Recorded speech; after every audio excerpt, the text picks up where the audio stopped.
Hello and welcome back to another episode of the Otakuology Podcast. I'm your host, Otaku Mike, and with me as always is Jin. He hears the owls in the walls' graves. And today we are talking about The Boroughs, Episode 1. Welcome to The Boroughs. This is a show that's not Stranger Things, but some people say it's Stranger Things with Close golf enough. carts. Really? Yeah, people are saying it's Stranger Things with golf carts. Oh, I couldn't see that. I would say Stranger Things with old people. Well, that too, they say that as well. Yeah. But man, it's weird not covering Stranger Things, but going to something kind of like Stranger Things. Yeah. And we thought, Not covering the cartoon. yeah, and we thought we were like, oh, this is gonna have connections to Stranger Things. The only thing it has connections to is the Duffer Brothers are one of the 5 people that executive produced this show. I don't know. I think it will be later on. We just haven't seen it yet. I don't know because I looked it up and it said it has no connection whatsoever. Yeah. So I don't know. Although I'm not going to ruin anything, but I do want to say at one point, I can't remember if it was like episode 5 or 6, there's a little wooden shack that somebody walks out to in the desert, and I was like, oh no, this is the mine shaft where Henry was. And I was like, wait, was Henry in Arizona when they did the whole part like that? I can't remember. So I was like, oh my god, this is the location. Then I was like, no, I don't think that's true. But yeah, we're talking about episode 1 today, and yeah, I think this is gonna be a fun episode. Oh yeah. Most deaf. I love our cast or our ensemble of people because they did really well in how they did these and presented the people as well. And we do have such a wide cast of actually familiar faces that I thought was pretty awesome. Yeah, I was not expecting some of the people that show up in this first episode to be in this episode. Yeah. Like, was it Gina Davis? I think it was one of them. And then, Yeah, she's the one with the old sports car. yeah, and then there's Alfred Molina. And then there's the other woman. I can't remember what her name is off the top of my head. She's married to the guy who really loves marijuana. Willie? Yeah. I forgot what his wife's name is. I don't remember. I don't remember either. We'll have to look it up. The first person that really like stood out to me though in kind of the first scene, I'm trying to look up her name. In the show, her name is Gracie. Mm-hmm. That's Sam's daughter, right? No, it's Gracie. the lady that that lived in the house before. Yeah, so we get this. Let's start with the startup scene. We see this woman. She is watching some TV, I believe, getting ready for something. It's late at night right now, and you see her putting on some lipstick and stuff. And she sits down to mess with her tablet, and she talks to her husband, which I'm blanking on his name. This is one thing I'm having a problem with his people's names sometimes. And I agree. He actually Grace was D. Wallace. Okay. So Gracie is talking to him, and she's like, "Oh, what did you have for eat?" He's like, "I had pizza. Can we go out and let Jack fly the kite?" And he's like, "Hey, can I come home?" And she's like, "No, you can't come home." So he's like separated from her at this point. Yes. We don't really know why, but he's not there. And he starts saying, "The owls are in the walls. The owls are in the walls." And we find out that he's at some kind of nursing home of some kind. And she's like, don't fight, and like it cuts off. It's like a not very good experience. So she ends up going to bed, and Gracie does, and this thing appears. I don't know what it is. This thing appears, and it startles her. She wakes up and she starts to run out screaming for help out of her house, and the thing grabs her and sucks her in. And that's the last we see of Gracie And then we switch over to Sam Cooper, who unfortunately is in retirement age and has to go live at a place called the Boroughs. Do you want to explain what the Boroughs is? Yeah. So the Boroughs is kind of like an old person nursing home facility slash Retirement community. uh retirement community. And it's this really big property where it kind of looks like every house is that paint by number, cul-de-sac house. They have them all branched out into neighborhoods and cul-de-sacs, and everybody has like their neighbors that they live with. And we find out that Sam's wife basically had paid for them to have a place there later on in their years. Yeah, because I think he's like But in his early 60s, maybe mid 60s. yeah. I think, right? The earliest person is Gina Davis's character, Uh and huh. we find out she's kind of grandfathered in. She is that old to be in there, but she's also like in her early 50s instead of in her 60s. Okay. Um, and how she ended up getting to be a part of it and live there was her mom, which you find this out kind of in, I think, episode 6 or 7, maybe, or 5 or 6, that she got a divorce from her husband, which you'll hear about her or hear about him a little bit as we move on, being a piece of shit. And when they divorced, she ended up really not getting anything except for some money. She moved in there with her mom. Her mom passed away, and then she just never moved. She just stayed in the house that she was Hmm. in. So that's how she is one of Sam's neighbors that's here. Um, and they're kind of a retirement community that, and I'm going to speculate here for a second, that I think they're at full capacity, and when you actually get to move in is when one of the other residents has died. No, most definitely, because that's how Sam gets to move in. Yeah. Is that Um, Gracie dies? yeah. But the Boroughs are huge. Everybody kind of has like a weird Siri thing, but they call them like Seraphim, which I really want to know if that's going to play more if we get a season 2, the Seraphim system, Hmm. because they really didn't touch on it too much. We get to see somebody ask it a question in a later episode, but then Sam walks up to it when he gets into his new house and he just rips it out of the wall. He goes, "I don't need an electronic Yeah, babysitter." he very much doesn't want to be there. He feels Yeah, like it's a prison, and like they try to like very much get him. I don't want to say incorporated into this facility. An easy transition into the facility, and he is like yeah, not fucking having it, like at all.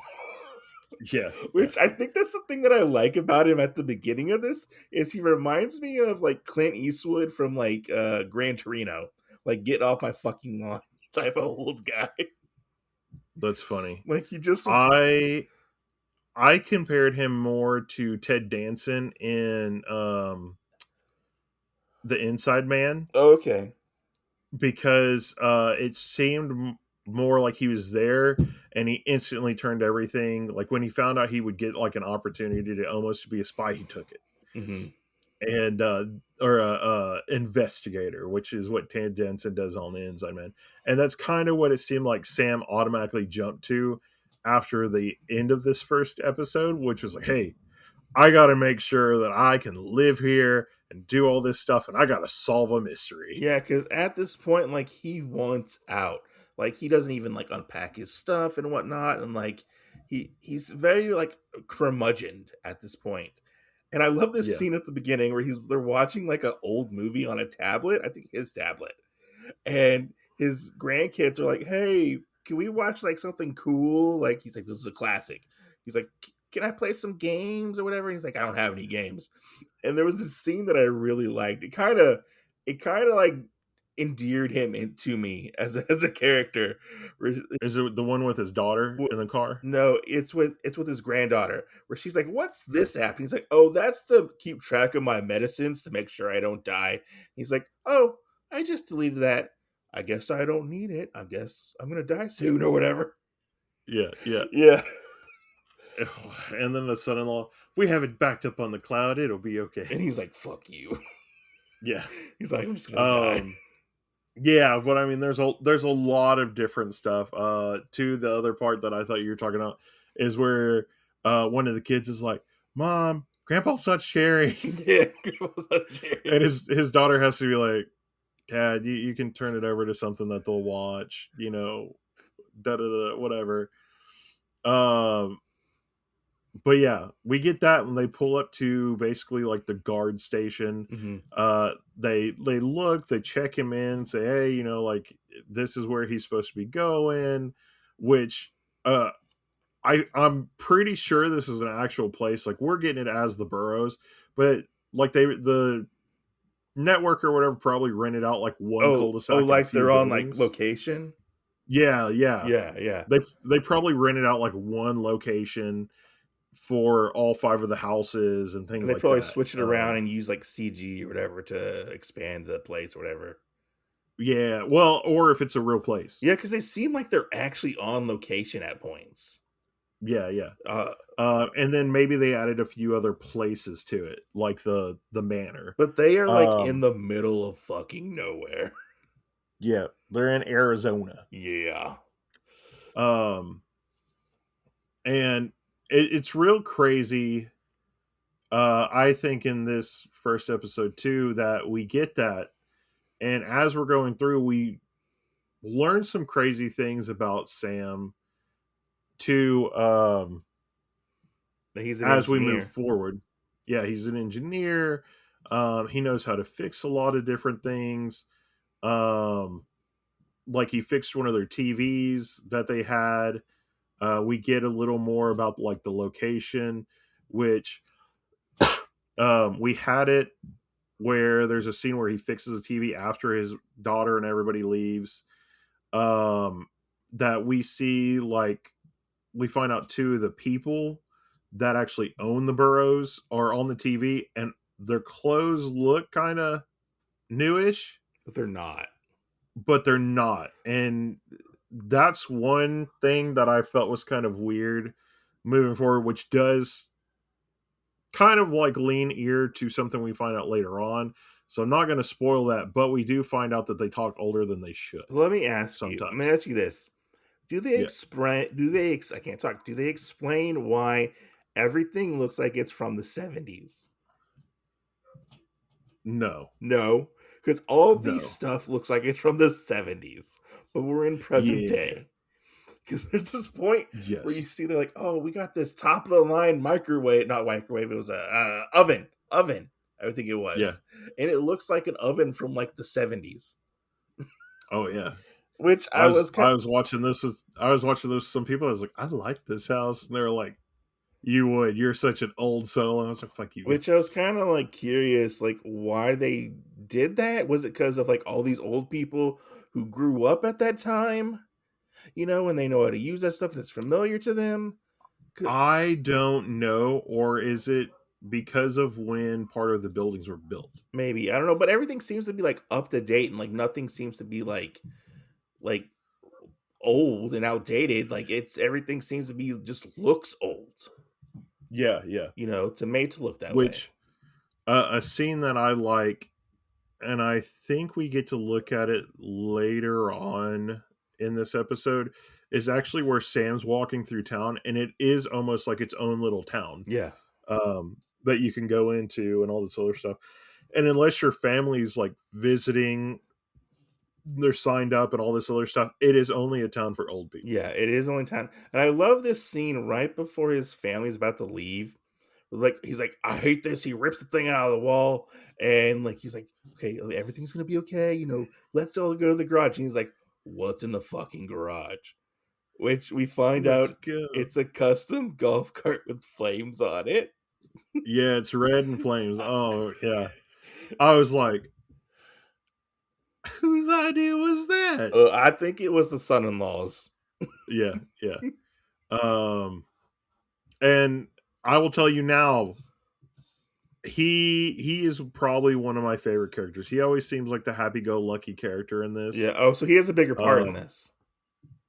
not by much. Okay. He's one of those characters. As you go on with some things, he has those really good points where he brings up different things Mm-hmm.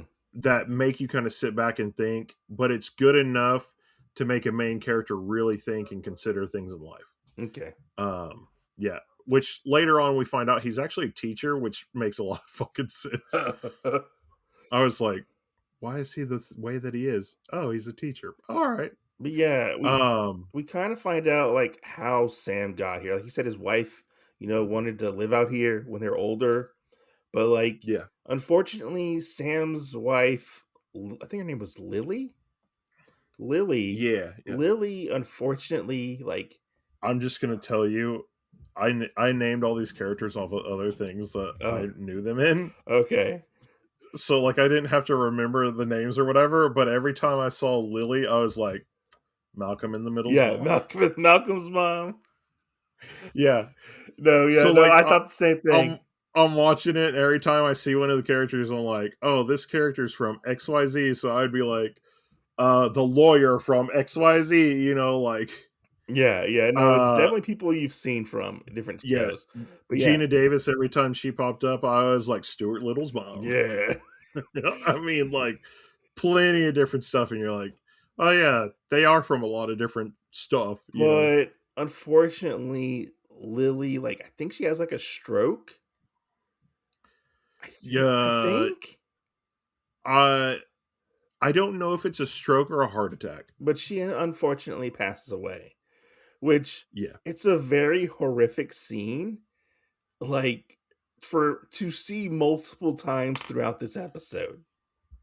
Yes, And yes. and Sam is very much dealing with all this like we're having to see him deal with this. Like he hasn't officially like dealt with his grief.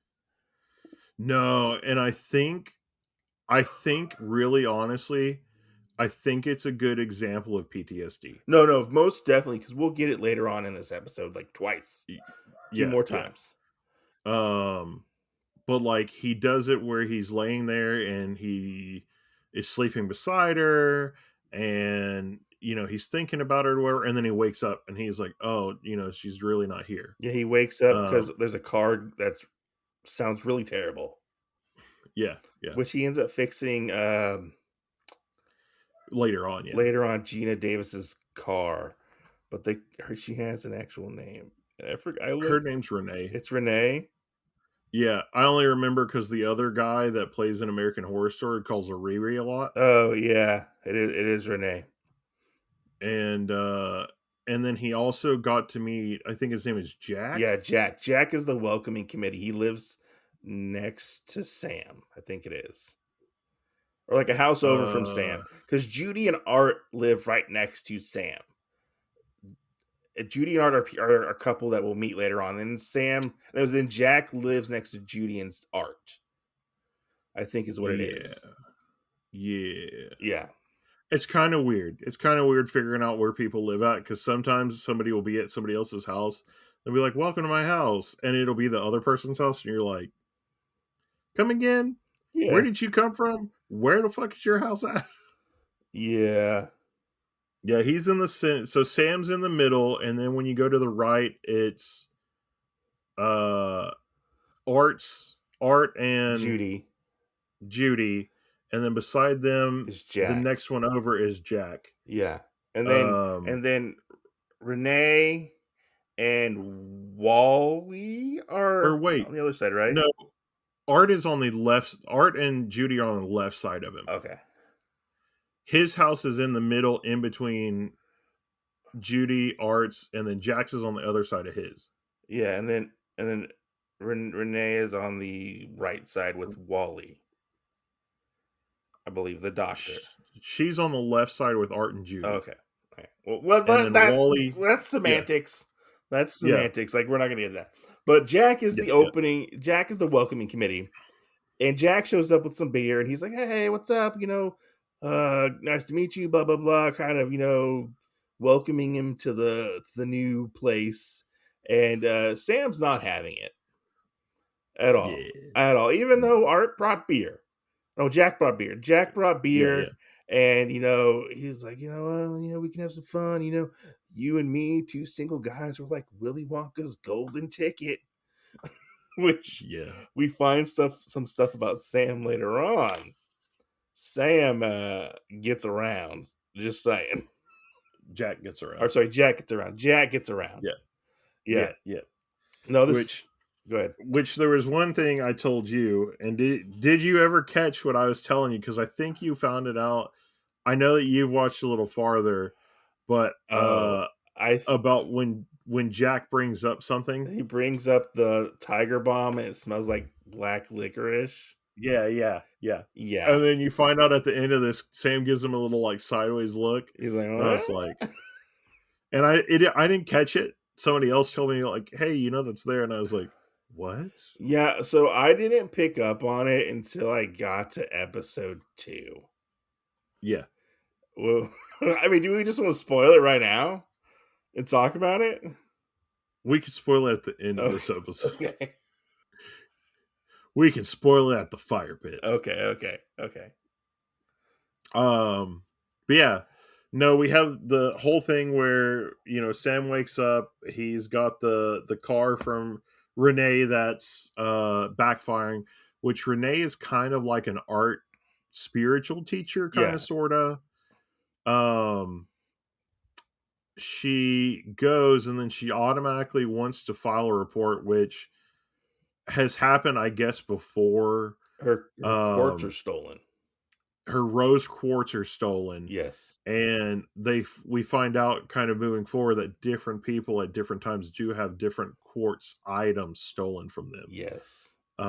We don't really know the symbolicness of them. Yeah.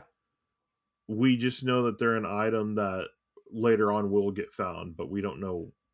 We And still don't know the thing of it. and rose quartz apparently is pretty cheap. It's like $10. Oh yeah, Yeah, so, yeah. so the security guards aren't worried about it whatsoever. They're like, oh, maybe you just forgot in your old age. That's their excuse for everything, is maybe you just forgot Oh or yeah. But misplaced then, it. uh, but we also have the security guard, which I can't remember his name. Oh, I don't remember what his name, but when he first showed up, I was like, holy fucking shit, it's Hopper. Oh yeah, no. So my impression of him was it was Hopper, but 10 times worse. Yes. Because Hopper was more like stubborn about things, but he still kind of did it the right way. This guy is completely like, I won't tell you this. If I tell you and you make me work for it, I'm also going to drag you down and make people think you're crazy. And that's what he did. Yeah. Hopper was just kind of like, no, I'm not going to do this for you. Like But I this guy's completely like, if you try and make me do something, I will make you regret it. like I remember the other guy's name. His name was Paz. She was like kind of the new recruit for security Yeah. and stuff. I remembered Paz's name because every time I saw it, I was like, Pez. Yeah. Pez. Okay, yeah. Yeah, I think once. So like when I first watched this, I didn't really remember anybody's names. I started picking up on it here and there as I rewatched the episode. Yeah. But that's one thing I feel like we don't get like 100% good introductions to our characters. Because No, they're kind of like a box of chocolate. You almost get them all at once, yeah, and they try and give you times to invest in them really well. But I think even by the time you get to the end, there's so much of these different new characters that you got kind of in the beginning that it's like you started getting invested in their story, and then it's like, oh yeah, they ended up dead, and you're like, what? yeah, just like one of the characters I end up liking. Spoiler: Jack dies. Yeah. Which I was kind of hoping he would stick around. Yeah, yeah. Well, and I didn't imagine we were going to have 2 deaths back to back in Yeah, this cul-de-sac. yeah, that's pretty gnarly. But yeah, Sam really wants out of his contract, so he goes to see the big man, and he can't get to see the big man upstairs. Not God, the guy who runs the Boroughs. Which, do you remember his name? No. I will tell you, between him and his wife, I can't tell you their names to save my life. Was his name Blaine? Yeah, yeah. I'm looking it up right now. Yeah, Blaine. Yeah. Yeah, it's Blaine. I can't remember his wife And though. his like dad or grandfather started the Boroughs, and he seems to be a nice, caring guy who wants to help these old elderly people, but at Yeah, this moment, like Sam can't get a hold of him because he's like out, and Sam like kind of has like a PTSD flashback in this office. yeah, And I was like, oh man, like I was feeling for Sam at this moment. Like yeah. And this is like his. Well, I guess it's his first episode his they know first about. episode, yeah. And like nothing really happens, he kind of goes back to his house, and this is where we get Ed. I think his name was Edgar. Edgar, Edgar, the guy who has the dementia or the Alzheimer's. Edward, Edward. Edward. I think it Yeah. is. Yeah, And Sam starts hearing this tapping, this tapping, this tapping. And we see the guy who was in the beginning of this episode on the iPad. I He had pizza for I had lunch. pizza for lunch. He's like, "Who are you? Where's Gracie?" And he's like, "Hey, buddy. Oh, you're Gracie's husband. Okay. She's not here anymore." Which I don't think helped matters at this point because he didn't say she was outright No. dead. Yeah, He just said she yeah, wasn't here, and like he has a knife and he's tapping it on like the wood paneling of the wall, and he's like, "The owls are in the house. The owls are in the walls. The owls are in the walls." And like this is where we get this scene where Sam ends up fighting him and getting cut at this point. yes. Getting cut. And luckily the people who are in charge of like the people in the other facility who which is called the Manor, which houses all of the people with Alzheimer's and dementia and stuff like that. He ended up getting out of that somehow and coming back home. I I do have to bring up one spot only because I know you're farther in the show than this first Huh? episode. But I love the whole. Would you like a coffee? Oh yeah. Yeah. Every time that part popped up, I loved it. Um, but we also get to from like Art and Jack that between them and a couple other people, like golfing is the big thing here. Yes. We also find out that there's three golf courses Yeah. that are connected to this, and they're three of the world's best. Yeah. Um, that's really weird. As far as it goes, it really seems weird that everybody has an old timey car, Or a golf cart. except for Sam. Some of them do, Yeah. yeah. Like everybody has a way to get around, but most of the time it's like everybody either has like an old timey car or a golf cart. Yeah. Um, but we do that. Mm. We did get to see Art at one point for a second where he brings up um kind of his relationship between him and his wife. His wife Judy, Uh yeah. yeah. I love he's outside and he's doing yoga and he's smoking a blunt at the same He time. is always smoking a blunt. I Oh think in yeah. the last couple episodes I watched, he always is like smoking. He's smoking. Yeah. But Yeah. Yeah. this incident with Sam and Gracie's husband leads to Sam actually getting to meet the big guy, you know, Yes. the guy Yes. in charge. And he's like, I want out of my contract. And this is where we find out they keep the mentally disabled old people away from the normal old people. Yes. They Uh keep him at the place called the Manor. yeah. And uh he hands him his contract and he's like, "Hey, you can sign this and get out of it, but I'm pretty sure you have no other place to go. I think you should stay."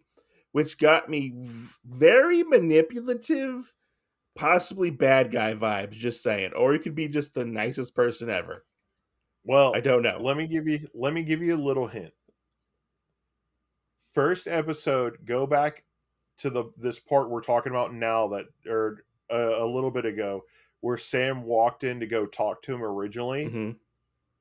double check the statue. Okay. That's all I'll say. Okay. Double check the statue. When you look at it, by the end, when you get there, you'll understand exactly what I'm talking about. Okay. Okay. Um, so anybody watching or listening to the show, if you're enjoying the Boroughs or getting into it, you do the same thing. And if you know the secret, don't fucking say a word to nobody until they get there. Let them enjoy it.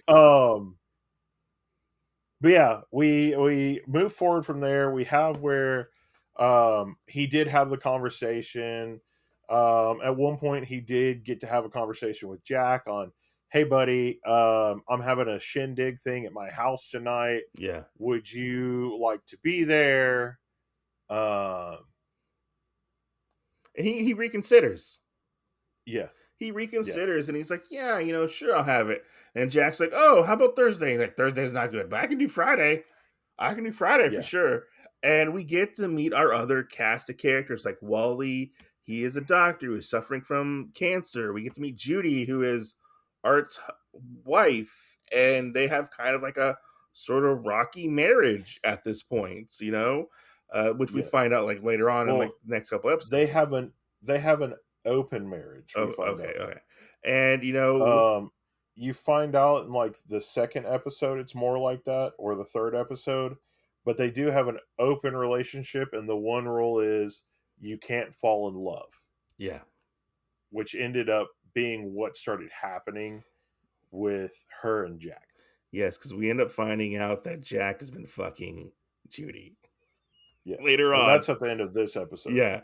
But I love this scene where they kind of all come together and kind of welcome Sam into their group. Like, I think it's a very fun, like, heartwarming scene because, Jack has kind of found this found family of a sorts. But he ends up kind of freaking out and having this PTSD episode to where, like, because he ends up seeing Judy choke on some food, I think it is, right? Yeah, yeah, And he kind of freaks out and runs away, and Jack sees this happen. And this is where, like, Sam goes to his front door and he's like, fuck this shit. I can't take this anymore. God damn it. And, like, he's like, my wife is dead and I can't do anything about it. People just go about living their lives and I don't understand it. I hate it. Like, it's a very real representation of grief. yes, I feel yes, like encapsulated into this one person. I know as people, we all deal with grief in our own ways, but it's really interesting to see how he deals with it and kind of bottles it up almost. yeah, It yeah, explodes. And Jack is kind of there to like comfort him. And he kind of puts a smile on his face. He's saying we can go hit some golf balls instead of hitting your door. It's a lot cheaper. yeah, yeah, And I feel like Jack and Sam really bond in this like little scene. yeah. Like he Well, he makes a friend. and it happens later on with Art, I think, as well too. But his little conversation in this episode with Wally and Jack, I think, are very good Hmm. because, and I can't remember who actually brings it up, but one of them's like, when you get to this point, people think you're here, kind of like how Sam says it, you're here to start dying. Yeah, And they kind of give it to him in a different way. And they're like, no, you're here to start living because you didn't get to do a lot of the other stuff you did in your 20s and 30s because you were working too hard. And when you finally make it to a place like the Burrows, you're able to open up. I mean, Jack drinks a shit ton. Obviously, we talked about Art smoking like a fucking train. yeah, Everybody has different things they get to do the entire time to actually get to enjoy more life.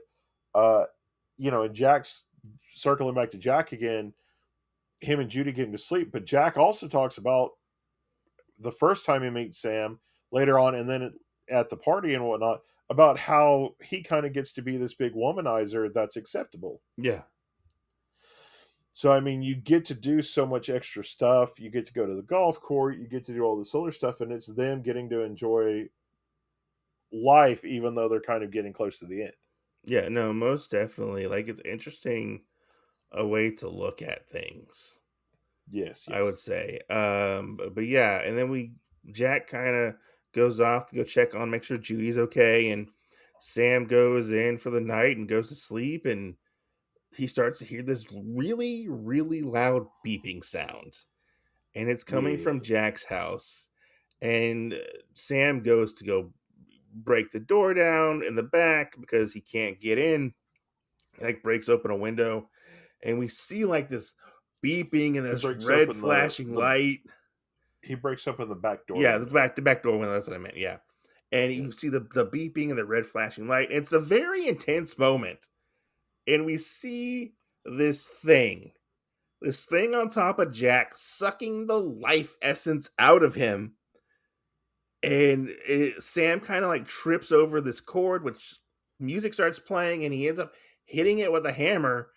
And Jack and Sam just sitting there like stunned at what he just saw, and that's where our episode ends. yes, Unfortunately, Jack dies yes. because of the Which, monster or his sleep apnea. We don't know. yeah, and we find that out next Yeah. episode. But it's so crazy how different stuff happens in this. With certain things like that, and how different characters are the way that they are, and then finding this little like tidbit out, it's really weird how you do mask and you get so much different stuff in this, where you get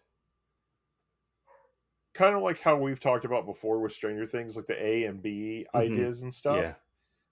It's so weird with some of it how it goes, where we have these owl creatures, which almost look Lovecraftian almost at Yeah. times, that aren't exactly owls.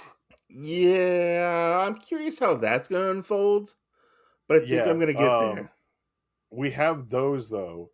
We have where everybody lives in this, you know, old timey living residence area in Arizona. It's almost like a utopia.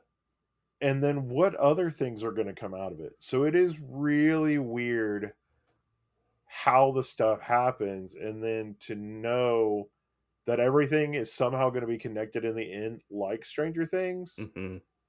is just kind of weird to the whole scheme, because you're like, nah, I don't think these are going to connect, and then they somehow make them connect, and you're like, the fuck. So, getting into thoughts, do you want to go first? You want me to go first? Uh, it doesn't matter. You can go first, or I can go first. I was going to bring up one more part real Yeah. quick though. When they're around the fire and everybody's showing off the Oh, scars, yeah. I thought that was a hilarious moment. Yeah, no, that was really funny. Look, this is my battle wound. I've gotten my appendix out. Oh, look at this. I've gotten my heart worked on. Oh, look at this. I have Everybody's showing their emotional battle wounds. scars. Yes. Yeah, no, that part was actually really funny. Like, the comedy in this as somebody who is about to be 40 is really funny. Yeah. Like, I Yeah. feel like this works for, like, people who are older. This probably doesn't work for people who are, like, in their 20s. No, That's I agree. I think the reason why this and Stranger Things work so well is because it's the eras that we grew up in. yeah. We can throw back to what Stranger Things was, and we can understand how Burroughs is because of the ages that we are now. Because I think when I watched part of this with my mom, she enjoyed it more than I did. Yeah. So I think that that is a thing that is there for this show that wasn't exactly there for Stranger Things. Yeah, yeah. But I will say, so I'm only like 3 episodes in. Like I'm not like that deep into this show yet. When I Yeah, first watched episode 1, I did feel like it kind of dragged a little bit, yeah, but after rewatching it, like I was like, oh, okay, this is a show that's totally different from Stranger Things, I would say. It has the yeah, mystery and the creature, which is kind of similar, but like this is going to be a totally different show. This very much isn't Stranger Things, and I feel like it does it a disservice saying it's basically Stranger Things for old people. Yeah. I would say. Where I feel like this show kind of went wrong in this episode is the reveal at the beginning that it actually showed the monster at the beginning. I felt like they should have held off on showing the monster until the end of this episode. I'm gonna throw one thing out at you for Okay. that, Okay. and I'm gonna propose this to everybody listening too. Why would you throw a monster out early? I don't know why. You would throw a monster out early if it's technically a small one. Oh, okay. So I won't give you any details on what a bigger monster could be because it could be somebody that controls them, it could be something that birthed them, it could be something very different than what you're actually thinking of. But there is definitely a much bigger monster than these things. Okay. The way I could allude these two are they are the Demogorgons. Okay. But it would be if Stranger Things was rolled into seasons 1 through 4, and we had that, the Mind Flayer, Vecna, all these other things, and to know what those other things are. I will say, I feel like the stakes are very much ramped up in this first episode. That we Yes. do get like a death of like, I don't want to say like a main cast member, but like a main cast member almost. Yeah, yeah. I agree because I think we had Gracie, and you're like, oh yeah, no, nobody will kill somebody else again. You won't get two deaths in the first Yeah, yeah, episode, and yeah, then we get to the end with Jack, and you're almost hopeful, I think, with the first episode because we don't know if he's dead or not. yeah, And then when you get into episode 2, and it's like, oh yeah, Jack's dead, and you're like, the yeah. fuck? He's a very like likable character. Yes, He's a yes, very likable character, but like that would probably be my only complaint is that I felt like it was a little slow, but I do like the suspense and the not knowing and trying to yeah, figure out the mystery. I think yeah, these yeah. characters are all very likable, except for the security guard guy. I think these Oh my characters are very god. likable, and it's a very interesting story. It is. You It know, is very it is very, very much an interesting story. Um right now I am wondering because I know you and I finished Tales of 85.